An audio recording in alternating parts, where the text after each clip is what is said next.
27 লক্ষ সংখ্যালঘুদের নথি ফের যাচাইয়ের নির্দেশ দিয়েছে নির্বাচন কমিশন। এছাড়া 50 লক্ষ নথি এখনো পর্যন্ত আপলোডিং এবং যাচাইয়ের কাজ এখনো পর্যন্ত হয়নি, এবং সব মিলিয়ে ধরতে গেলে প্রায় 5 লক্ষ ভোটারের নাম অলরেডি এখনো পর্যন্ত চূড়ান্ত ভোটার তালিকা প্রকাশিতই হয়নি। তার আগে 5 লক্ষ নাম বাদ চলে গেছে। অলরেডি 58 লক্ষ নাম বাদ গেছে হচ্ছে ফার্স্ট পর্বে, অর্থাৎ খসড়া তালিকা পর্বে। তারপরে 5 লক্ষ অর্থাৎ 58 প্লাস 63 লক্ষ ভোটারের নাম অলরেডি বাদ চলে গেছে। তারপরে এই যে প্রায় 27 লক্ষ ভোটার রয়েছে, তো যাদের তথ্যে প্রচুর গরমিল রয়েছে, তো সেই সমস্ত নথির মধ্যে প্রায় 60% নাম যে বাদ যাবে তেমনটা কিন্তু নির্বাচন কমিশন মনে করছে। কিন্তু 40% যে নাম রয়েছে তারা কিন্তু জেনুইন ভোটার হতেও পারে। তো সেক্ষেত্রে এই বাদ যাওয়ার সংখ্যাটা প্রায় 90 লক্ষ ছাড়িয়ে যেতে পারে। এছাড়া কোনো কমিশনের ভুলের কারণে যদি কারোর নাম বাদ চলে যায়, তাহলে সেই সমস্ত ভোটারদের বাড়িতে ফর্ম 6 দিয়ে বিএলওকে পাঠাবে।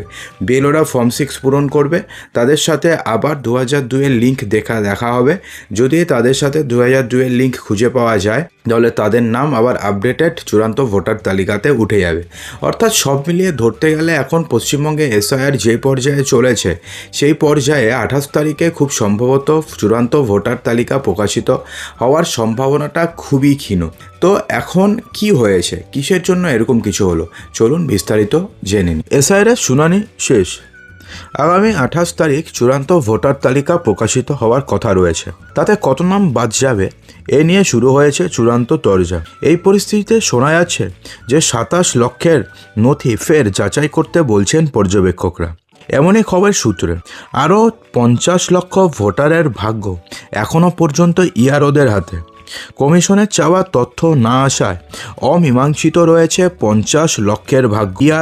ইআরওদের ভুলে আপলোড হয়নি এখনও পর্যন্ত 1,14,000-এরও বেশি নথি। সূত্রের খবর, এই লক্ষাধিক ভোটারের 60%ই অবৈধ, এমনটাই মনে করছে কমিশন। সূত্রের খবর যে গাফিলতির জন্য ইআরওদের শোকজ করতে চলেছে সিইও। বৈধ হয়েও নথি আপলোড না হলে তাদের বাড়িতে বিএলও পাঠাবে কমিশন। বাড়িতে বিএলও পাঠিয়ে ফর্ম 6 পূরণ করানো হবে বলে সূত্রের খবর। প্রসঙ্গত এই মুহূর্তে রোল অবজারভার, মাইক্রো অবজারভাররা সমস্ত নথি চেক করছেন। 21শে ফেব্রুয়ারি স্ক্রুটনির শেষ দিন, সিদ্ধান্ত এখনও পর্যন্ত বলা হয়েছে। শুনানি শেষ হয়েছে 28শে ফেব্রুয়ারি। চূড়ান্ত ভোটার তালিকা প্রকাশিত হওয়ার প্রচণ্ড সম্ভাবনা রয়েছে। কিন্তু এখনও পর্যন্ত যে 50 লক্ষ ভোটারের এখনও পর্যন্ত নথি ঠিকভাবে ভেরিফিকেশনই হয়নি, তাদের ভাগ্য এখন সম্পূর্ণভাবে ঝুলে রয়েছে ইআরওদের হাতে। অর্থাৎ এই 50 লক্ষ ভোটারদের পুরো নথি এখন ইআরওরা যাচাই করবেন। অর্থাৎ এই 50 লক্ষ ভোটারদের নথি অলরেডি আপলোড হয়ে গেছে। হয়তো এমনটা হতে পারে যে তারা কমিশন নির্ধারিত যে 13টি নথি রয়েছে, সেই 13টি নথি তারা আপলোড করেনি। এমন অনেক দেখা যাচ্ছে যে অনেকে পেপারের কাটিং আপলোড করে দিয়েছে, অনেকে দেখা যাচ্ছে অনেকে সাদা খাতা আপলোড করে দিয়েছে, অনেকে দেখা যাচ্ছে ঝাপসা ছবি আপলোড করে দিয়েছে। এরকম প্রচুর কিছু হচ্ছে, এবং এই সমস্ত কিছু এখনও পর্যন্ত প্রায় 50 লক্ষের মতন এখনও পর্যন্ত ভেরিফিকেশনের কাজ, অর্থাৎ ভোটারের ভাগ্য এখন ইআরওদের হাতে রয়েছে। তাদের নাম চূড়ান্ত ভোটার তালিকায় থাকবে কি থাকবে না, এখন ইআরওরাই সম্পূর্ণ কিছু নিশ্চিত করছে। কমিশন সূত্রের খবর যে ইআরওদের জন্য প্রায় 1,14,000-এর নাম এখনও পর্যন্ত সেই নথি আপলোড করা সম্ভবই হয়নি। 14ই ফেব্রুয়ারি এসআইআরের শুনানি শেষ হয়ে গেছে, নথি আপলোডও বন্ধ হয়ে গেছে ওই দিনই। এই পরিস্থিতিতে চূড়ান্ত ভোটার তালিকায় নাম থাকবে কিনা তা নিয়ে দুশ্চিন্তায় রয়েছেন অনেকে। এর আগে সুপ্রিম কোর্টে মমতা বন্দ্যোপাধ্যায়ের করা মামলার পরিপ্রেক্ষিতে নির্বাচন কমিশনের ক্ষমতা বুঝিয়ে প্রধান বিচারপতির বেঞ্চ বলে দিয়েছেন যে কমিশন প্রয়োজন মনে করলে এই ইআরওদের বদলও করতে পারবে। অর্থাৎ সেক্ষেত্রে কমিশনকে পূর্ণ স্বাধীনতাও দেওয়া হয়েছে। দেখুন, এদিকে প্রায় 25 লক্ষ ভোটারের নথি জেলা শাসকেরা যাচাই করে দিলেও সেটা ইআরও এবং এইআরওদের কাছে পড়ে রয়েছে বিবেচনার জন্য। অর্থাৎ সেক্ষেত্রে তাদেরকে বিবেচনা করতে হবে, সেটা এখনও পর্যন্ত পড়ে রয়েছে। অন্যদিকে যাদের শুনানি হয়ে প্রয়োজনীয় নথি যাচাই করে পাঠিয়ে দেওয়া হয়েছিল, তাদের মধ্য থেকে আবার পুনরায় যাচাই করার জন্য 30 লক্ষ ভোটারের নথি পাঠানো হয়েছে। অর্থাৎ এই দুটো মিলিয়ে প্রায় 50 লক্ষ ভোটার এখনও পর্যন্ত দোটানার মধ্যে রয়েছেন যে তাদের নাম আদৌ চূড়ান্ত ভোটার তালিকায় থাকবে কি থাকবে না। যদি না থাকে তাহলে টোটাল বাদ যাওয়া ভোটারের তালিকা 1 কোটি পার হয়ে যাবে। নির্বাচন কমিশন জানিয়েছে যে কোনো মাইক্রো অবজারভার যদি কোনো প্রকারের গাফিলতি বা যদি কোনো প্রকারের কাজে ফাঁকি দেয় তাহলে কড়া পদক্ষেপ হবে। যে 3 জন মাইক্রো অবজারভারকে সাসপেন্ড করা হয়েছিল তাদের 12 ঘন্টার মধ্যে বিভাগীয় তদন্ত শুরু হয়েছে, যাদের আবার পুনরায় যাচাই করার কথা বলা হয়েছে। অধিকাংশ ক্ষেত্রে দেখা যাচ্ছে যে বিএলও সঠিক ডকুমেন্ট জমা দিলেও সেই ডকুমেন্ট ঠিকভাবে আপলোড করা হয়নি।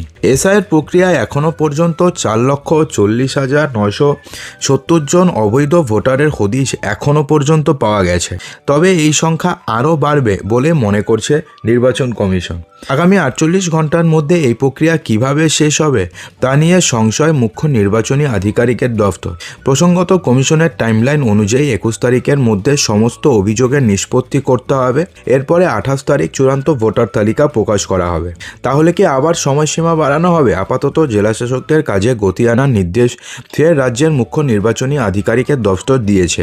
ভোটারদের নথি মাইক্রো অবজারভার এবং রোল অবজারভারদের পর্যবেক্ষণ নিয়ে একমত না হলে ইআরও এবং এআরওরা সর্বাধিক 500 শব্দে লিখতে পারবেন। মাইক্রো অবজারভার এবং রোল অবজারভারদের সঙ্গে কোন জায়গায় একমত হতে পারছেন না ভোটারদের নথি নিয়ে জাতীয় নির্বাচন কমিশনের তরফে সেই ব্যবস্থা চালু করা হয়েছে। অনেক ক্ষেত্রে দেখা যাচ্ছে যে ইআরও এইআরওরা ভোটারের নথি যাচাই করে চূড়ান্ত করার পরে পাঠিয়ে দিলে মাইক্রো অবজারভার রোল অবজারভাররা আবার সেক্ষেত্রে একমত হতে পারছেন না।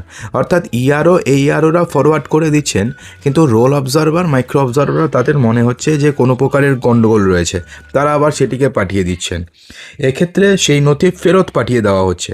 সেই নথি ফেরত পাঠিয়ে দেওয়ার পরে মাইক্রো অবজারভার বা রোল অবজারভারের সঙ্গে কেন একমত নয় রাজ্যের ইআরও বা এইআরওরা, সেটা সর্বাধিক 500 শব্দের মধ্যে লিখতে পারবেন ড্যাশবোর্ডে।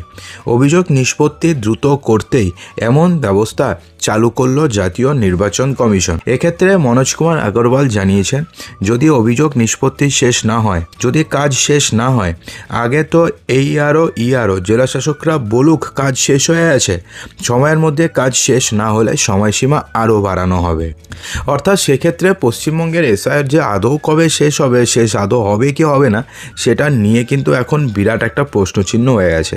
কারণ যেরকমভাবে কাজ হচ্ছে, যেরকমভাবে একটার পর একটা গণ্ডগোল ধরা পড়ছে, যেভাবে অসহযোগিতা ধরা পড়ছে, সেক্ষেত্রে পুরো মার্চ মাসে এরকমভাবে চলতে গেলে মার্চ মাস এপ্রিল মাসেও এই চূড়ান্ত ভোটার তালিকা প্রকাশিত হবে কি না, সেটা নিয়েও এখন একটা বড়সড় প্রশ্নচিহ্ন থেকেই গেল। তো আপনি কি মনে করেন কমেন্ট বক্সে জানাতে ভুলবেন না।